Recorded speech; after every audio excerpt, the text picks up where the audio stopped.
I'm at the US National Exhibition in Rochester, New York, and I'm here looking at Sara Rayner's pots.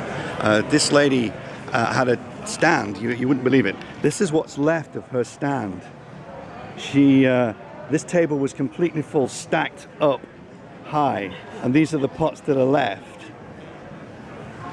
She's one of the pioneers of American bonsai pottery.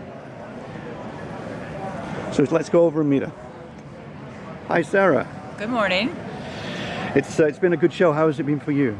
It has been a wonderful show. Absolutely wonderful. A lot of high energy, a lot of great artists here, and everything's on the high end, and it's fun to be part of it.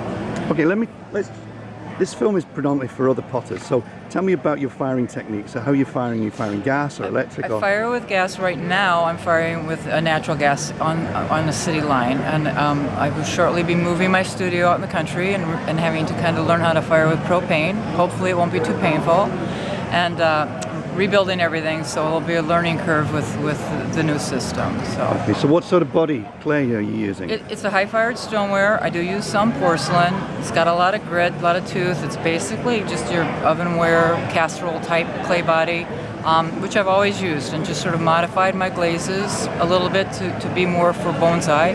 Okay, and let's take a look at one of your pots here. Let's have a look at this.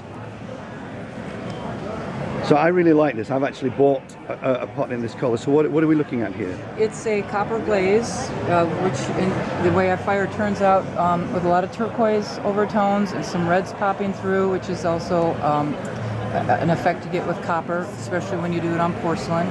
And on a stoneware clay, it's mellow, and on a porcelain clay body, it's very bright. But this has been working out pretty well. It's not very consistent. It's kind of hard to reproduce from time to time. So what you see here this year will be different than the next time.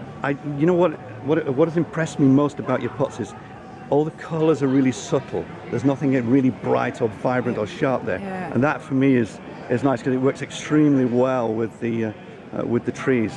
I'm looking also here at some of the bigger flat pots. I'm very impressed with the fact that you managed to keep these without twisting, because that's a real challenge. Yeah, that's it? always a challenge. You never get 100% on that, but you try to work out the problems so that they aren't too warped, because it's not appreciated to have expensive pottery that's got a twist or a warp or a rock to it. Well, as I walk around the show, there's a lot of Sara's pots in the show, and I'll be showing you some of those later. So thank you once again. Thank you.